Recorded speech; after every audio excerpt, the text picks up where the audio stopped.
आप देख रहे हैं कमोडिटी राउंडअप पर इस समय की बड़ी खबर आपको बताते हैं। दाल और चीनी के बाद अब सरकार की नजर गेहूं की कीमतों में आ रही तेजी पर बनी हुई है और सरकार को आशंका है कि शायद यहां पर जो फ्लोर मिल्स हैं उनकी तरफ से होर्डिंग हो रही है, इसीलिए स्टॉक डिक्लेरेशन को लेकर सरकारी कदम उठा रही है। और क्या मायने हैं इस डेवलपमेंट के, क्या इम्पैक्ट इंडस्ट्री पर इसका होगा, इन सब मुद्दों को समझने की कोशिश करते हैं। हमारे साथ अजय गोयल मौजूद हैं जो कि शिवाजी रोलर फ्लोर मिल से हमारे साथ कनेक्टेड हैं। अजय जी नमस्कार, स्वागत है आपका। तो जो डिटेल्स हमें मिल रही हैं सोर्सेस के थ्रू कि एफसीआई फ्लोर मिलों की जांच कर रहा है या फिर जो उन्होंने स्टॉक डिक्लेयर किया है उसके बाद भी क्या मिले होल्ड कर रही है, कहीं ना कहीं आशंका जरूर है गवर्नमेंट को, तभी ये कदम उठाया गया है।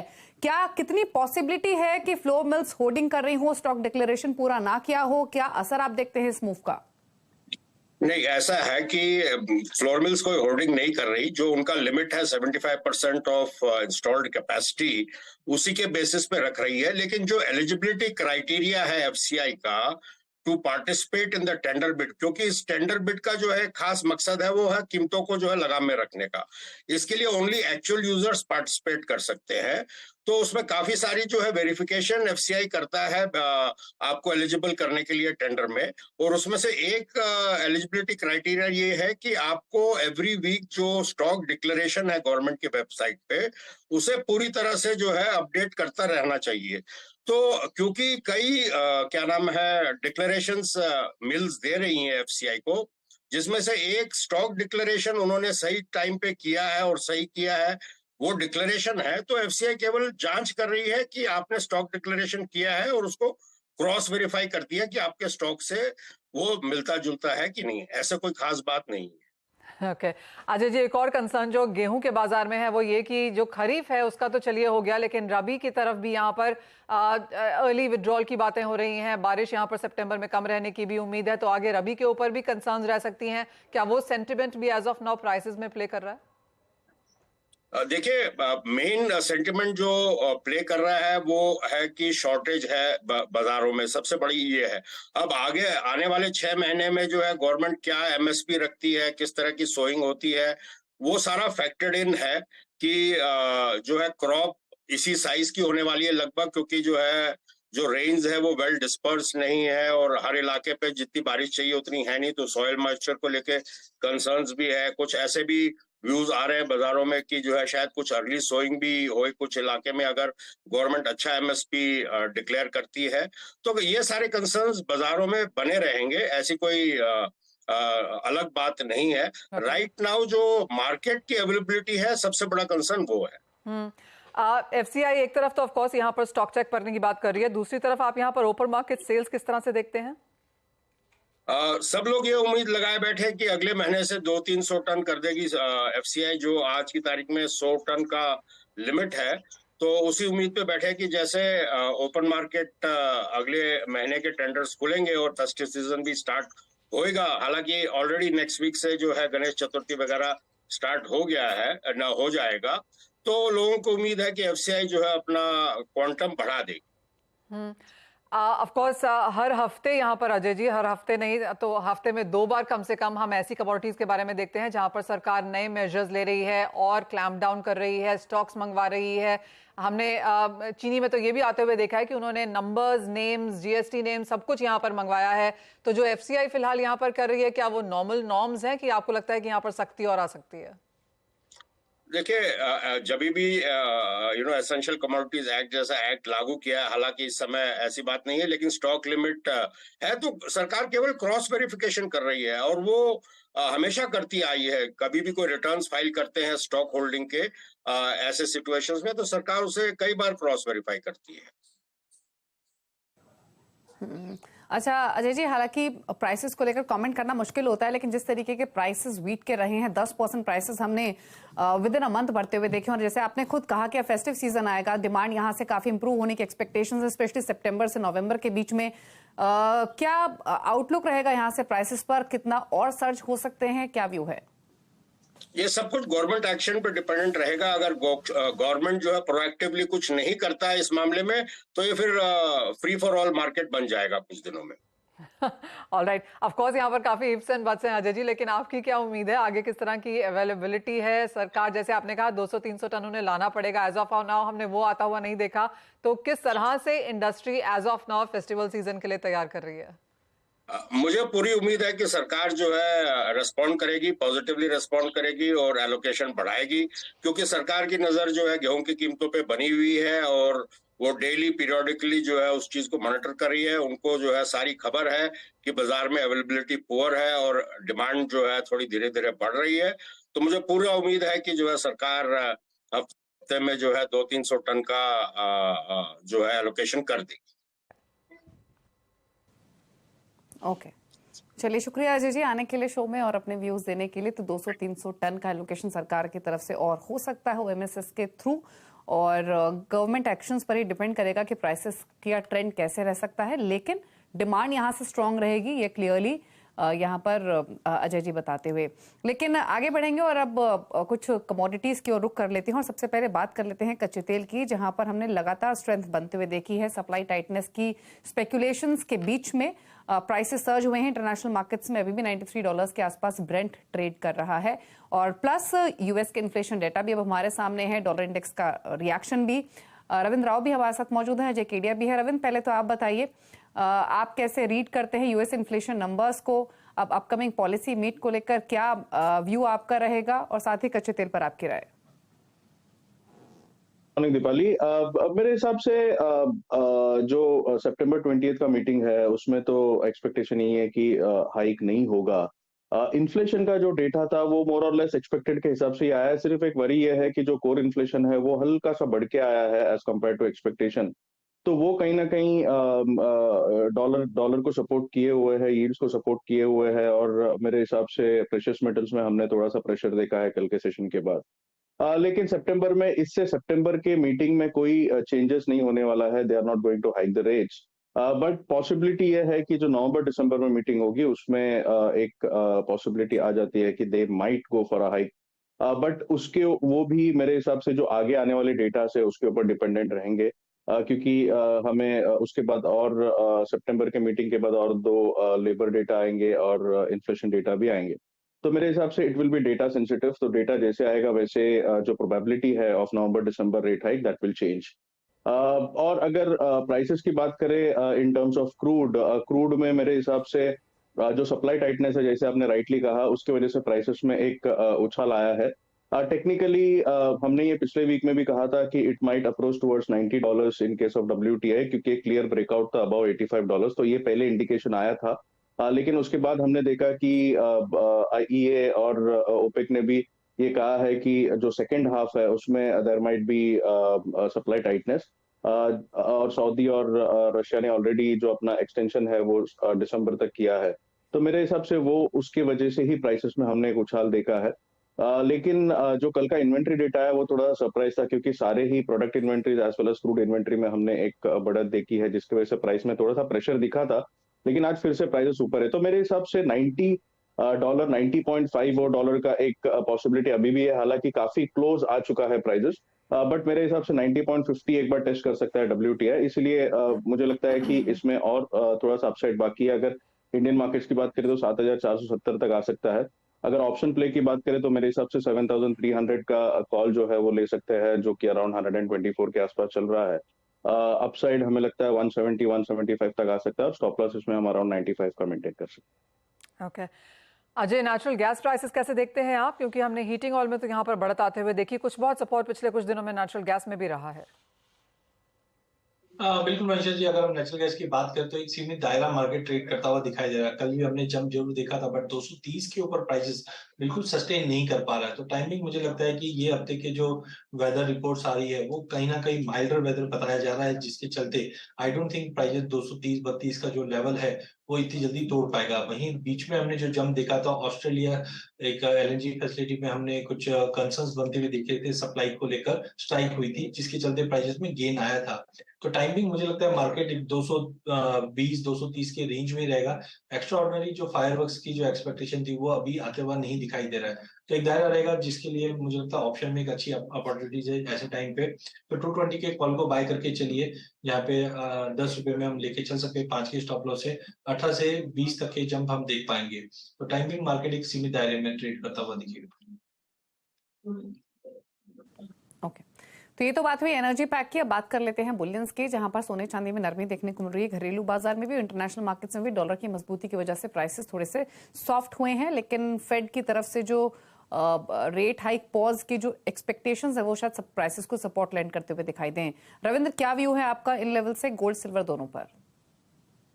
वेल, अगर प्राइस एक्शन देखे तो मेरे हिसाब से मोटा मोटी एक रेंज में ही है। सिल्वर में हमने थोड़ा सा ज्यादा फॉल देखा है, लेकिन सिल्वर में जब तक 22.1 और डॉलर लोअर लेवल्स पे होल्ड है इन केस ऑफ स्पॉट, मेरे हिसाब से हम कभी भी इसमें एक शॉर्ट कवरिंग देख सकते हैं। रीजन बीइंग, चाइना से हम लगातार स्टिमुलस जो सपोर्ट है वो आते हुए देख रहे हैं। अभी फिर से हमने उसमें प्रॉपर्टी रेट्स में थोड़ी सी प्रॉपर्टी में थोड़ा सा उनका ईजिंग देखा है, जिसकी वजह से बेस मेटल सपोर्टिव है। और base metals, silver normally base metals और गोल्ड दोनों को फॉलो करता है, बट गोल्ड में थोड़ी सी वीकनेस की वजह से सिल्वर नहीं जा पा रहा है ऊपर। बट मेरे हिसाब से कल चाइना का डेटा है, that might be very crucial for base metals, और अगर उसमें कोई भी इम्पैक्ट दिखता है बिकॉज ऑफ द स्टिमुलस, तो हम सिल्वर में भी एक शॉर्ट कवरिंग देख सकते हैं। अदरवाइज आई थिंक अगर प्राइस एक्शन देखे तो जब तक 22.10 होल्ड है, मेरे हिसाब से एक अपसाइड इसमें आना चाहिए टुवर्ड 72,000। गोल्ड की बात करें तो गोल्ड में भी आई थिंक 1880 का स्पॉट में एक स्ट्रॉन्ग सपोर्ट है जो अभी तक ब्रीच नहीं हुआ है। अभी भी it is trading close to $1910। तो मेजर इम्पैक्ट नहीं आया है because of the inflation data, क्योंकि ऑलरेडी डिस्काउंटेड था कि हेडलाइन सीपीआई जो है वो थोड़ा सा बढ़ के आ सकता है। सितंबर में कोई हाइक नहीं होगा तो आई think it won't have much of an impact. आज काफी सारे डेटास है, रिटेल सेल्स है, जॉबलेस क्लेम्स के नंबर्स है, पीपीआई डेटा है। पीपीआई भी हल्का सा बढ़ के आने का चांस है। सो रिटेल सेल्स में थोड़ी सी नरमी आने की चांसेस है, और इवन जॉबलेस क्लेम्स थोड़े से बढ़ के आने के चांसेस है। तो हो सकता है we might see some kind of short covering in the evening session. तो जब तक 1880 होल्ड है, I think it will be more or less in a range 1950 ऊपर में और नीचे में 1880। सिमिलरली सिल्वर में 2210 का लोअर सपोर्ट है और अपसाइड अराउंड 23.5 और $24 का रेजिस्टेंस है। एमसीएक्स की बात करें तो 72,000 तक की मेरे एक्सपेक्टेशन है सिल्वर में। और अगर गोल्ड की बात करें तो गोल्ड में आई थिंक 59,200 से 58,500 58,400 का रेंज रहेगा। रविंद्र, यही कोई मेटल्स में भी टॉप ट्रेडिंग स्ट्रैटेजी जो आप देना चाहें? वेल, मेटल में मेरे हिसाब से जिंक और copper is still my favourite pick, क्योंकि पिछले वीक में भी अच्छा खासा लोअर लेवल्स पे जाके एग्जैक्टली 722.21 से हमने एक रिवर्सल देखा था कॉपर में।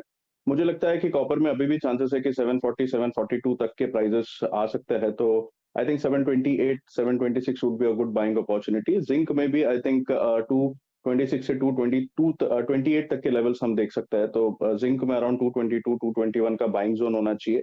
एंड इसमें सपोर्ट जो है वो 218 का है, that should be the stop loss. और अपसाइड हम 228 से लेके 230 तक देख सकते हैं।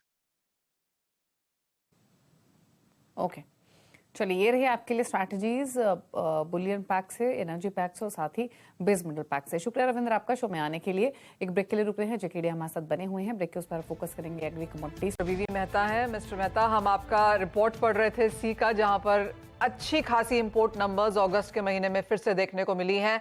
एज ऑफ नाउ किस तरह का इंपोर्ट है, किस तरह का स्टॉक है इंडियन मार्केट्स में, पोर्ट्स पे, पाइपलाइंस में, और जिस तरह की खबर अब आ रही है कि खाने के इंपोर्ट पर ड्यूटी हटने वाली नहीं है, ये ऑफ कोर्स सूत्रों से मिली जानकारी के हिसाब से है। हम जानते हैं कि आप लोग सरकार से बात कर ही रहे हैं, लेकिन अगर ड्यूटी भी नहीं हटती, इस तरह के इंपोर्ट्स भी जारी रहते हैं, इंडस्ट्री इन नंबर्स को कैसे देख रही है? देखिए, अगस्त तक अगर इम्पोर्टेंट नंबर आपके सामने 140 लाख टन आ गया है। लास्ट ईयर पूरे साल में 140 लाख टन आया था, और अभी 2 महीना बाकी है। जैसे वेसल लाइनअप हुए हैं, उससे लगता है और 25 लाख टन इंडिया में और आएगा अप टू अक्टूबर। मतलब 165 लाख टन तेल आएगा, जो हाईएस्ट था 2016-17 में 150 लाख टन। तो ये रिकॉर्ड इंपोर्ट होगा, उससे भी हमको फिक्र नहीं है, पर that will depressing the price of the domestic market. ठीक है, कंज्यूमर को सस्ता तेल मिल रहा है। हमारी ज्यादा वरीज है आरबीडी ओलिंग जैसे आ रहा है। आज 80 लाख टन जो RBD olein total palm oil आया और नवंबर टू अगस्त में, उसमें 20 lakh ton, nearly 25% RBD palm oil आ रहा है, और वो सस्ता आ रहा है। सीपीओ से सस्ता आ रहा है, that heating the domestic refining industry below belt. उसके वजह से क्या हो रहा है कि आज रिफाइनर्स अपनी मजबूरी की वजह से प्लांट तो चला रहा है, मगर साथ में इंपोर्ट भी करके आरबीडी ओनली पैकर बन गए हैं, रिफाइनर्स के पैकर बन गए। वो एक बड़ी समस्या है। जो आपने बताया ड्यूटी गवर्नमेंट नहीं बढ़ाएगी, हम चाहते कि ड्यूटी डिफरेंस बढ़ा दे, चाहे वो आप आरबीडी ओनली की ड्यूटी ऊपर ले जाए या तो सीपीओ की ड्यूटी नीचे लाए, ताकि ड्यूटी डिफरेंस रहेगा तो ऑटोमेटिक आरबीडी ओनली का इंपोर्ट चेकमेट हो जाए। पर I'm आज sure, Malaysia doctor industry Mehta, ने क्या किया है? I am sure doctor Mehta कि आप सरकार से बात कर रहे हैं, रिलेटेड ऑफिसर से भी बात कर रहे हैं, relevant officer say that is, लेकिन कुछ भी ड्यूटी डिफरेंशियल या ड्यूटी बढ़ने की बात है अभी आगे? नहीं, देखिए अब माहौल अलग है थोड़ा, ये साल इलेक्शन का ईयर है, गवर्नमेंट को महंगाई की ज्यादा चिंता है और हम उनकी चिंता समझते हैं, पर साथ में गवर्नमेंट को ये भी देखना पड़ेगा, अगर आपके दाम इतने नीचे गिर जाएंगे, अभी आज सितंबर में, अक्टूबर महीने में, अक्टूबर एंड में रबी का सीजन चालू होगा, रबी का सोइंग होगा, अगर लोकल में दाम गिर गए, सीड के दाम गिर गए तो किसान नाराज होगा, तो उसको भी देखना है, तो बैलेंसिंग करना ही पड़ेगा कंज्यूमर और किसान और इंडस्ट्री तीनों के बीच में। हम चाहते हैं कि भाई किसान को एमएसपी से 15% ज्यादा दाम मिले, ठीक है, तो आपको ऐसे मुताबिक आपको ड्यूटी मैनेज करनी पड़ेगी या तो फ्लो रेगुलेट करना पड़ेगा ताकि वो रेट चले, और इंडस्ट्री को क्या चाहिए, ड्यूटी डिफरेंस चाहिए ताकि हमारी रिफाइनिंग कैपेसिटी चले। तो गवर्नमेंट, मुझे याद है आपने लास्ट मंथ भी कहा था कि ठीक है जून जुलाई में अच्छा खासा इंपोर्ट आया, अगस्त में शायद कम हो जाएगा, अब होप है कि सितंबर में शायद कम हो जाएगा, लेकिन ऐसा बिल्कुल हमने रुकता हुआ देखा नहीं है, इंपोर्ट लगातार बढ़ता हुआ ही नजर आया है। और अगर इंपोर्ट ड्यूटी नहीं हटती, अगर खरीदार ऐसे ही लगे रहते हैं, तो आप जैसे कह रहे हैं 162, क्या वो स्तर भी क्रॉस हो सकता है? मेरा तो 165 तक हो जाएगा। इस एक सिंपल रीजन है, जब भी आपकी प्राइस ऊपर गई थी 2 साल पहले, तभी ठीक है गवर्नमेंट के जो 35% ड्यूटी थी नीचे नीचे नीचे करते गए, परफेक्ट जो ऑलराइट था, कि वो कंज्यूमर हित में था, मगर अभी जो प्राइस आधी हो गई जो 2021 में थी, और आज की प्राइस 2000 से अभी $800-900 में पाम ऑयल के सीपीओ या तो सनफ्लावर और सोयाबीन मिल रहा है, तो आपको ड्यूटी रिवर्स करनी चाहिए। हम जानते हैं कि गवर्नमेंट के लिए अभी मुश्किल डिसीजन है, कि उनको ऐसा लगता है कि महंगाई बढ़ जाएगी, पर आज मैं बताऊं, एडिबल ऑयल डिफ्लेशन के रूप में मदद कर रहा है, इन्फ्लेशन के रूप में नहीं, डिफ्लेशन में। तो ये भी है, अभी देखते हैं, हम तो अपना प्रयत्न तो करते रहते हैं, गवर्नमेंट को जहां जहां मौका मिलता है तो समझाया था कि इंडस्ट्री क्या हालत है, उसमें क्या जरूरी है। और एक दूसरा रीजन भी है, अभी तो सरकार को ड्यूटी रिवर्स, जी नहीं, एक और भी जी बोलिए मिस्टर मेहता। इतनी ड्यूटी कम है, 5.5% सीपीओ सनफ्लावर और सोया में है, तो डंपिंग ग्राउंड हो गया इंडिया, यहाँ से भी पूरा दुनिया का माल, चाहे मलेशिया, इंडोनेशिया, सब जगह से माल यहाँ डंपिंग हो रहा है। क्यों इतना आ रहा है? आज आप अगर स्टॉक नॉर्मली 20-21 लाख का रहता था हर महीने में, लास्ट ईयर के भी देखो इतना, आज 37 लाख का स्टॉक है अपने पास। We are flooded with edible oils. ठीक है, कंज्यूमर को राहत मिल रही है, पर overall it's not good for the country. We are being used as a dumping ground. Consumer को राहत मिल रही है, इन्फ्लेशन की सरकार को चिंता है कि इन्फ्लेशन ना बढ़े, लेकिन एक फैक्ट ये भी है कि इंपोर्ट्स हमने कंसिस्टेंटली बढ़ते हुए देखे हैं। इलेक्शन ईयर है तो किसानों का भी ख्याल रखना है, अब देखना होगा कि सरकार क्या स्टेप उठाती है, बट फॉर टाइम बीइंग तो प्राइसेस हमने थोड़े प्रेशर में देखे हैं ही, लेकिन इंपॉर्टेंट रहेगा कि जो एक्सेसिव इंपोर्ट हो रहा है उसको कैसे कंट्रोल किया जाए। शुक्रिया मिस्टर मेहता अपने व्यूज देने के लिए। क्विक कॉमेंट आपका अजय एडिबल ऑयल पैक पर। देखिए, अगर पूरे एडिबल ऑयल पैक की बात करें तो डेफिनेटली पिछले 1.5-2 महीने में हमने थोड़ा कूल ऑफ जरूर आते हुए देखा, बट ज्यादा गिरावट इसलिए नहीं दिख रही जिस दिन से हमने देखा कि G20 में भी बायो अगर हम बोले बायो यूज में भी हम यूजेज देख रहे हैं, और साथ में कच्चे तेल में जो बढ़ा है तो वहां पे भी ग्रीन एनर्जी के लिए डिमांड कंटिन्यू बढ़ेगी। टाइमिंग मुझे लगता है प्राइजेस में जो गिरावट है और डोमेस्टिक मार्केट में जो फेस्टिव सीजन उसका एक सपोर्ट मिलता हुआ दिखाई दे, ज्यादा बड़ी गिरावट नहीं दिख रही है मुझे। अगर हम BMG सीपीओ की बात करें तो 37-50 से मार्केट सपोर्ट लेकर वापस 39 तक का लेवल हमें लगता है कि अक्टूबर मिड तक देखने मिल जाएगा। साथ ही अजय, गुआर कैसे देखते हैं, क्योंकि आज एक और दिन जब कुछ मुनाफा वसूली के साथ कारोबार। कौन सी कमोडिटी में आवाज? गुआर गवर डेफिनेटली अगर देखा जाए मुझे पिछले एक महीने से 6000 के नीचे नहीं जा पा रहा है, 6500 के ऊपर नहीं जा पा रहा है, हेजर काफी एक्टिव हो जाती है 64% के करीब, बट कुल मिलाकर इस बार स्विंग का एरिया में कम है, प्रोडक्शन में कमी बताई जा रही है। तो आई थिंक 6000 का लेवल काफी साइकोलॉजिकल स्ट्रॉन्ग लेवल है, बाइंग करके चलना चाहिए। टाइम लगेगा, बट अभी इमीडिएट रेंज जो है मुझे लगता है 6000 से 6250 का रहेगा। 20 सितंबर के बाद ब्रेकआउट पॉजिटिव आता हुआ दिखाई देगा। ओके, चलिए, तो ये राय रही प्राइस वाइज ग्वार पैक पर, जहां पर हमने थोड़ी प्रॉफिट टेकिंग देखी। आज प्राइसेस फ्लैट कारोबार कर रहे हैं। शुक्रिया अजय शो में आने के लिए और अपने स्ट्रैटेजीज शेयर करने के लिए। इसी के साथ एक ब्रेक, मुझे मनीषा जी को दीजिए इजाजत। ब्रेक के उस पर आप देखिए वादा